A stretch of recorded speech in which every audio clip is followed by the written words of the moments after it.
Perfecto. Vamos a continuar entonces. Si Listen ya está preparado. Ya. Bien. Seguimos entonces. ¿Sí?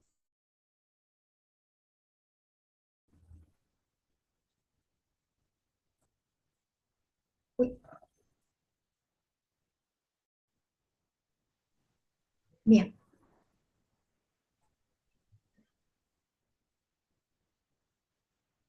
Aquí nos quedamos.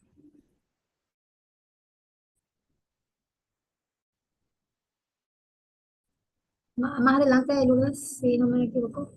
Uno más o uno menos. Puedes bajar otra vez, porque no Sí, un hay ratito. memoria a corto plazo y nada. Arriba. La diapositiva habías terminado. Acá, creo que acá nos quedamos, ¿verdad? Sí, Listen. Bueno,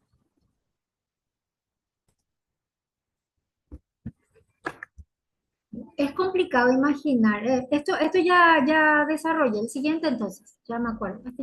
Ya está. Siguiente, Lourdes. Bien. Trastornos del procesamiento sensorial. Este, este es el siguiente, Lourdes. Este es Listen el siguiente. Bien. Trastorno del procesamiento sensorial. El cerebro de los niños con dificultades en el procesamiento sensorial pueden tener problemas para entender la información que recibe del entorno.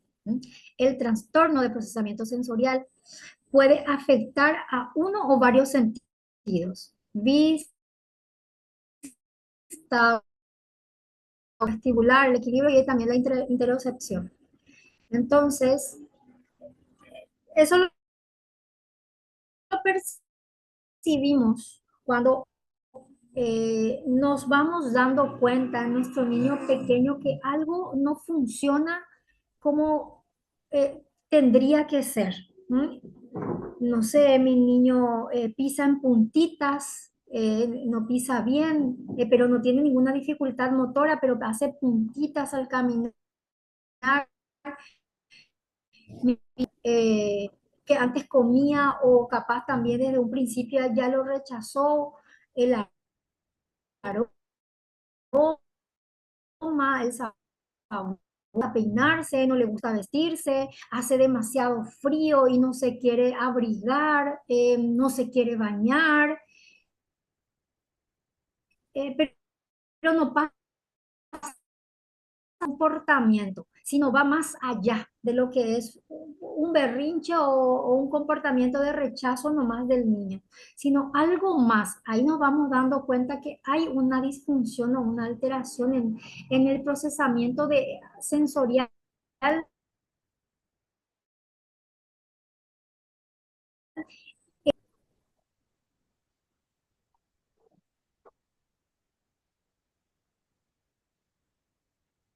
Siguiente. O se tapa los oídos a los sonidos muy fuertes, o se tapa los ojos. Algunos niños con este trastorno se sienten bombardeados por la información sensorial y evitan. Cuando el niño que tiene estas alteraciones en el procesamiento sensorial generalmente se sienten abrumados, se sienten sobrecargados, le causa muchísimo estrés esa sobrecarga de sensaciones que reciben, que quizás para nosotros, personas con un funcionamiento neurotípico, el sonido del ventilador que se está dando vuelta, que es un sonido que yo puedo escuchar, pero puedo inhibir y no me afecta, capaz a ese niño o a esa persona es algo molestoso, es algo que la aturde, es algo que la altera. Entonces, diferente la manera en que percibe esa sensación y hace que él tenga esas reacciones de repente de llorar intensamente, de querer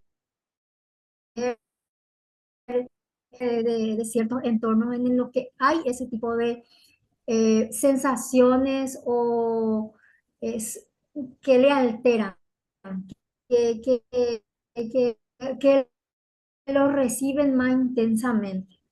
Puede que no sean capaces de decir cuando sienten calor o cuando su vejiga está llena o cuando sienten comezón, pueden sentir como dolor o el dolor se puede sentir como cosquilla. Vieron que hay niños de repente que se cayó, se reventó, pero él se levanta sin nada. ¿Mm? Su umbral del dolor decimos que es súper alto, ¿verdad? Bueno, ahí nos damos cuenta que eh, tiene una diferente recepción del golpe, ¿m? Que su umbral de dolor es altísimo. Siguiente.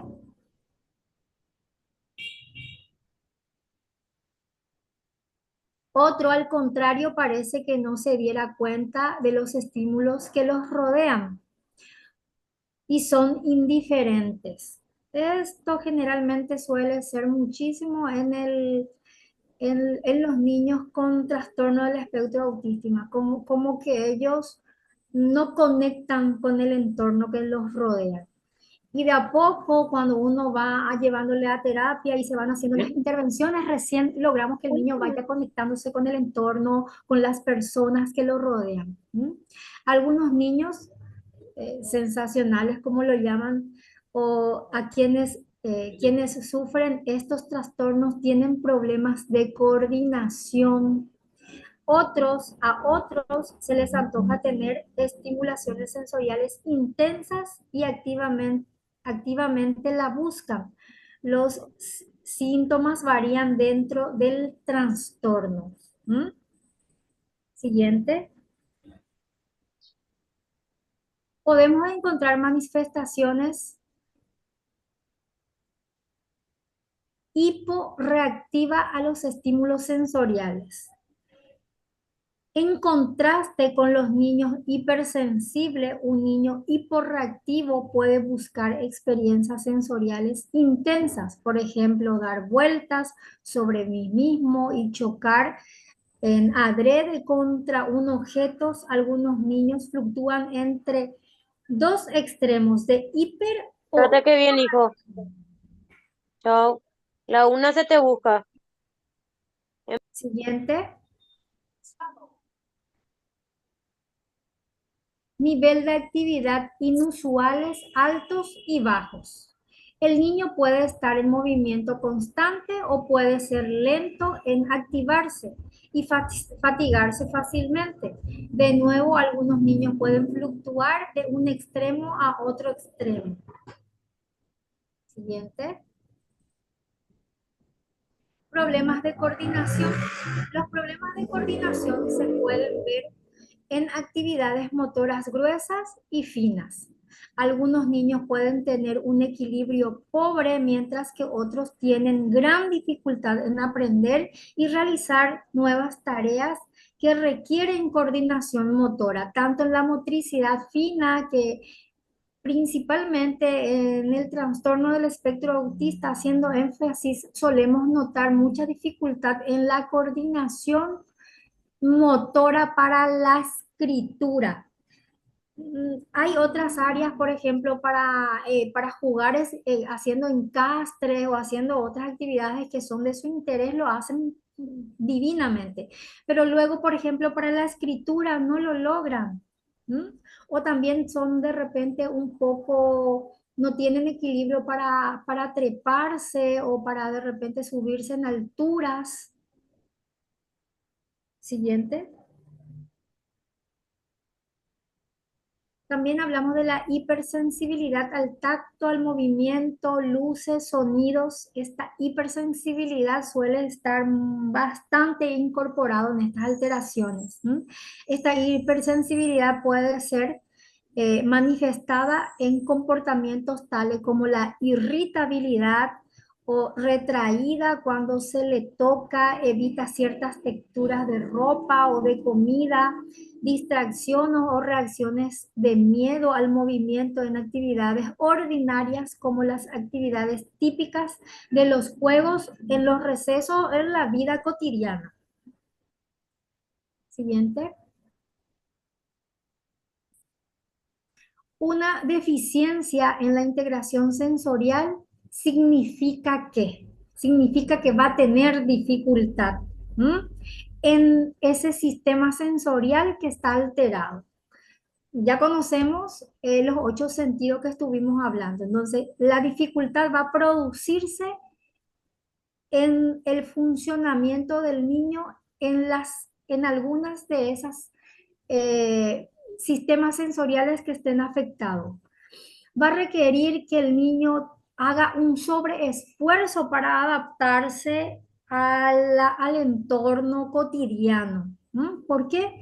Porque tiene una, como ya hablamos anteriormente, tiene una hipersensibilidad o tiene una hiposensibilidad a alguno de los estímulos que van recibiendo. Tiene un retraso en el aprendizaje, por supuesto que va a haber un retraso no solo en el aprendizaje.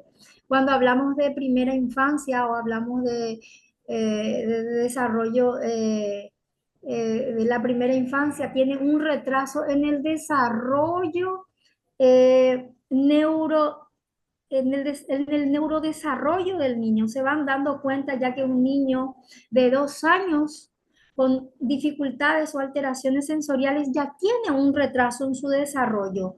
¿No? Y imagínense que esa alteración va a acompañarle el resto de su vida, ¿no? Es que estas alteraciones, lo que se trata es de que puedan convivir con estas alteraciones y que puedan ser lo más adaptables a los entornos y los ambientes que los niños se mueven. Pero esas alteraciones, por supuesto, que va a inferir también en los aprendizajes que el niño tenga más adelante.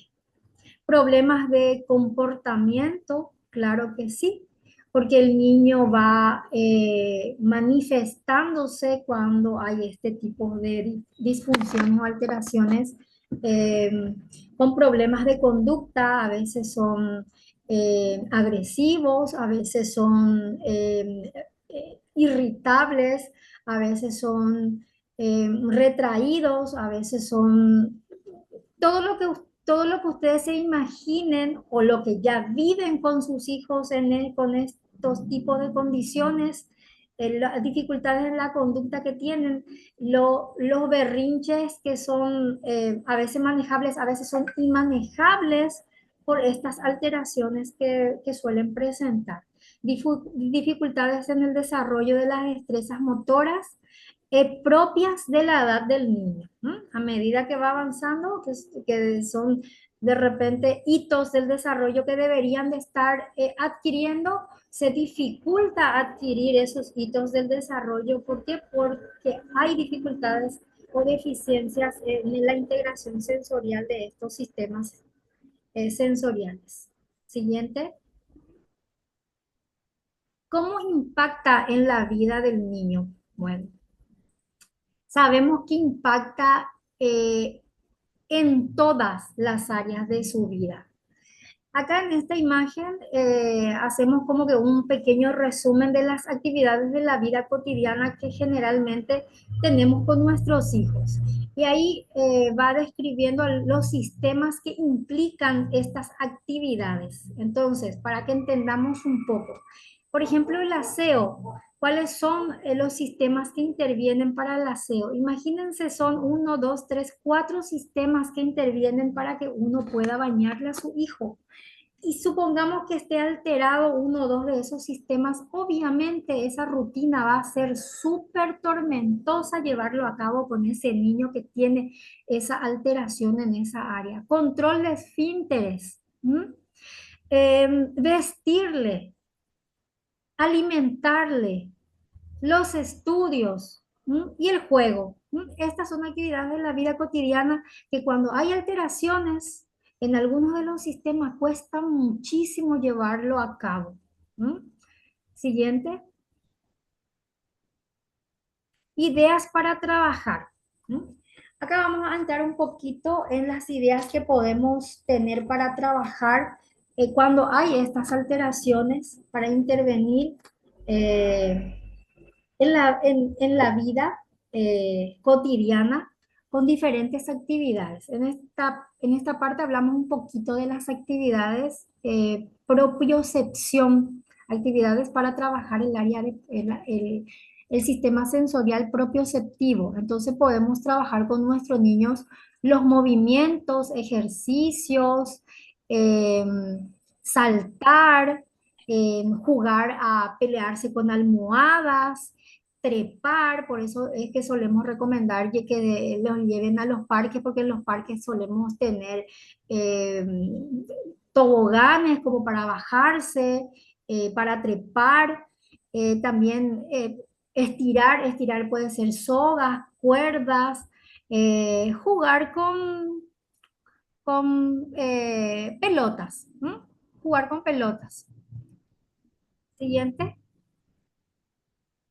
Actividades propioceptivos también son trabajar de rodilla, o sea, trabajar en diferentes posturas. ¿M? Podemos trabajar en diferentes posturas con nuestro niño. ¿M? Podemos jugar con él arrodillado, podemos jugar con él sentado en el piso, podemos jugar de repente este juego de la carretilla con niños que pues, sean un poquito más grandes, que puedan hacer este tipo de actividades.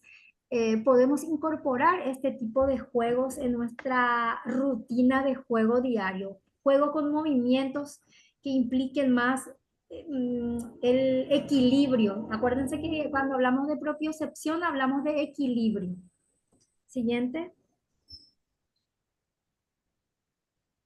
Tirarse de tobogán, moverse, rotar, brincar, columpiarse, usar hamacas, saltar en trampolines, usar los famosos, ¿cómo era que se llama esto? Patinetas o hacerle subir sobre algo y moverle para que de a poco eh, vaya usando más ese sentido y adaptándose más a las actividades de la vida cotidiana, porque nosotros o sea, para incorporarle en las actividades de la vida cotidiana tiene que tener las experiencias, pero si nosotros nos incorporamos estos tipos de actividades en sus rutinas, evidentemente que va a costar mucho que el niño lo vaya incorporando y más si hay alteraciones en una de estas áreas. Siguiente. Bueno, acá hablamos un poquito de la parte vestibular. Esto más lo solemos usar en la parte de intervención en los gimnasios terapéuticos. Generalmente lo usan los fisioterapeutas, también lo usan los terapistas ocupacional, pero algunas de estas cosas nosotros podemos ingeniarnos y hacerlo en nuestra casa, ¿verdad?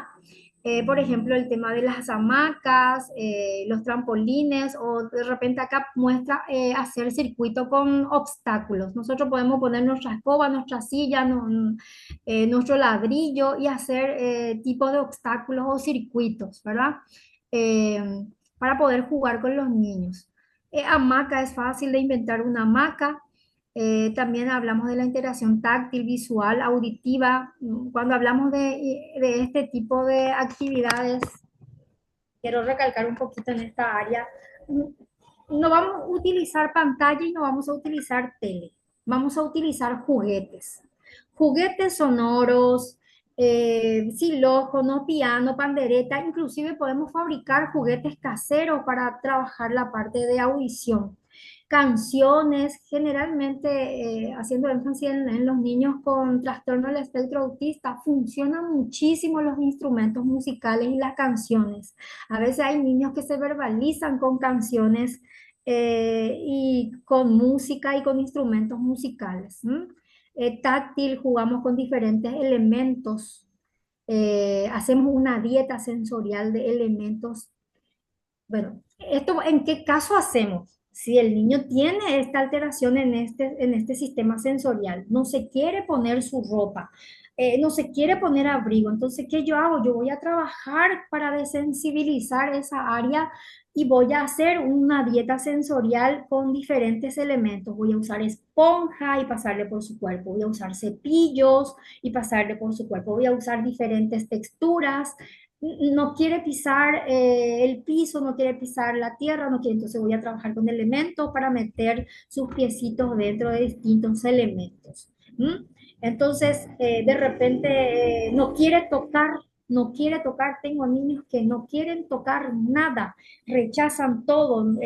Solamente si lo tocan es para alguna cosa que es de su máximo interés, pero no tocan nada. Entonces, trabajo las manitos para que pueda tocarme diferente tipo de texturas. Entonces, tengo que desensibilizar sistemáticamente, repetir, repetir hasta que pueda, hasta que el niño vaya tolerando más ese estímulo sensorial que al principio cuesta muchísimo para que lo reciba. Siguiente. Bien, esas son algunas, son muchas. Acá no nos da el tiempo para hablar de todas. Yo creo que Lourdes tenemos que hacer un taller exclusivo de estrategias de intervención en el área de la parte sensorial para Me poder gusta trabajar bastante el tema, vos la sabés integración sensorial. que todo lo que fuera para los niños, ¿verdad? Y los profesionales, los padres, todo lo referente a eso es lo que nosotros queremos justamente para para las capacitaciones, ¿verdad? Y para el grupo en sí. Claro que sí. Bueno, esto más bien es una introducción. Se dieron cuenta que es una introducción para que tengamos los conocimientos de los conceptos y entendamos un poquito cuando alguien nos dice tu hijo tiene dificultad sensorial o tu hijo tiene un trastorno en la integración sensorial, como para que ustedes se empoderen y tengan el conocimiento, qué para lo que es integración sensorial, qué para lo que es alteración o trastorno en el procesamiento sensorial. Enfocado en esto va, yo me dirijo más a los padres, Lourdes, porque los profesionales a veces tenemos más conocimientos, ¿verdad?, en esta área. Pero para los padres, porque a veces pues, el conocimiento es poder y cuando uno conoce, se empodera y puede hablar con propiedad con su terapeuta con quien está acompañando. ¿Está Sí, bien? hay también Entonces, profesionales del área, por ejemplo, de Ciudad del Este y Presidente Franco, que me escribieron que necesitan también estas capacitaciones docentes de Guairá, Villarrica. Entonces, para que sepan un poquito, ¿verdad? Del nivel claro, claro, actual, y por qué tienen tendríamos que ese armar uno conocimiento. que tenga que ver con las estrategias, ¿verdad? Hoy más bien fue una introducción para conocer todos los Súper bien. conceptos y esta información general Interesa, para todos, me ¿verdad? interesa, Liz, en lo que es estrategias y el TCC también, control de esfínteres y muchos temas más tenemos por abordar, ¿verdad? Claro, claro, no, tenemos acá un mundo de cosas que vamos a ir tocando seguramente. Entonces, acá les dejo un pequeño mensaje para todos los papás que hoy se conectaron. La terapia no es que hace que la tormenta vaya a parar, ¿verdad? Pero sí nos da herramienta para atravesarlas. ¿M? Y no es un camino fácil, pero cuando uno tiene acompañamiento eh, de profesionales capacitados y sus redes de apoyo en su entorno familiar, lo pueden lograr. Así que muchísimas gracias por esta oportunidad de compartir con ustedes hoy, Lourdes. Muy agradecida estoy yo y también yo creo que también las personas que están conectadas. Tengo una consulta que dice, cuando caminan de punta de pie, ¿es solo de los signos de un autismo o todos los autistas tienen ese problema? Bueno, no solamente es en el autismo, puede ser cualquier niño que tenga una alteración sensorial en esa área específica, pero se suele visualizar muchísimo más en los niños en condición de trastorno del espectro autista. ¿Por qué? Porque hay una hipersensibilidad táctil a nivel plantar. ¿Respondí la pregunta? Así es, muchísimas gracias. Realmente quiero aprovechar este espacio también para agradecerles, ¿verdad? A la licenciada Mercedes, contarles un poquito una experiencia mía como profesional y como madre, ¿verdad? Gracias por haber sido ese apoyo en el momento en que yo más necesité. Y gracias realmente por haber estado, por haber, bueno, nosotros empezamos con ella cuando ella tenía 2 años de vida. Hoy en día, mi princesa tiene 5 años, casi 6 ya. Estamos logrando control de esfínter, por eso hay muchos niños con la condición de TEA que tardan mucho para dejar de repente eh, el pañal, ¿verdad? Y tener el control de esfínter. Y bueno, yo tengo muchas habilidades en conocimientos ya también en el tema, pero como profesional ella siempre nos guía, ¿verdad? Ustedes saben que de repente, ni por más conocimientos y experiencia que yo tenga, siempre eh, mi princesa tiene que acudir a otro profesional, ¿verdad? Que no sea yo. Aparte, ella ha logrado muchísimas cosas con mi niña en cuanto a lo que es motricidad fina. Eh, Ella fue una persona que actuó como fonoaudióloga, psicóloga, terapeuta ocupacional y también psicóloga de la madre porque es una situación bastante difícil. Entonces, solamente contarles esa experiencia mía y muchas gracias. Estamos logrando, licenciada. Yo estoy muy contenta por todo lo que vas logrando con tu niña y para mí es un placer acompañarlos en esta etapa de la vida que me toca. Pero Dana se llama su hija. Danita es una niña genial, una niña demasiado inteligente, eh, con un pronóstico pero alentador, porque generalmente uno cuando va a, a consulta y uno ya le da al padre o a la madre la información de que hay una probabilidad de que el niño tenga un trastorno del espectro autista o tenga indicadores o características de trastorno del espectro autista. A veces cuesta mucho eh, aceptar o entender esa situación, ¿verdad?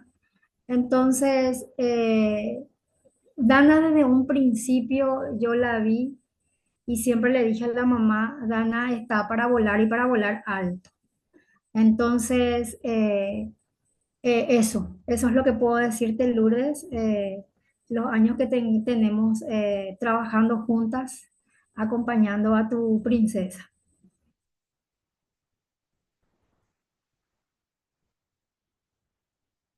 Gracias. Hay una persona una profe, ¿Sí? creo que es profe, me dice, ¿cómo detectar que le molesta los ruidos fuertes? Soy profe integradora y hay veces que el ruido de los parlantes de la escuela no le dificulta, dice. Bueno, general, a veces son selectivos en los ruidos que le molestan también. ¿M? Ah, por eso lo que tenemos que es observar, o sea, el papá, la mamá, el cuidador principal siempre tiene que observar cuál es la manifestación que tiene el niño en cuanto al estímulo que va percibiendo y cuál es la molestia. O sea, cuando hay una alteración generalmente eh, la conducta no es manejable fácilmente, ¿entienden? O sea, supongamos que no sé si sea el caso de la profesora integradora, ¿verdad? Que su niño de repente se tapa los oídos al barullo de la clase o se tapa los oídos tolera de repente el barullo, pero de repente viene y como que se tapa ya los oídos, ya no tolera más. O sea que, viste que tienen también el niño que generalmente ya está adaptado tiene esa hipersensibilidad, pero ya está adaptado porque está ya trabajado, ya va a terapia, se le expuso gradualmente a eso que no toleraba, entonces tolera ciertos ruidos, pero hay un momento en el que colapsa. Y cuando colapsa, a veces se presenta algunas dificultades conductuales. Entonces, ya se quiere ir, llora, está muy estresado, se tapa los oídos. Entonces, ahí es conocer bien al niño que está acompañando. ¿No?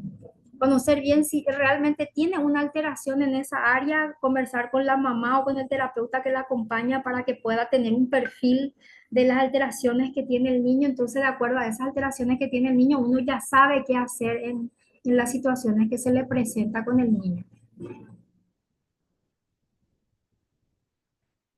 Bueno, Alicia, creo que respondimos todas las preguntas. Agradezco bastante, entonces hemos aprendido muchísimo. Muy buenas noches para todos y muchas gracias. Buenas noches, gracias, que descansen. Buenas noches, buen fin de semana. Igualmente.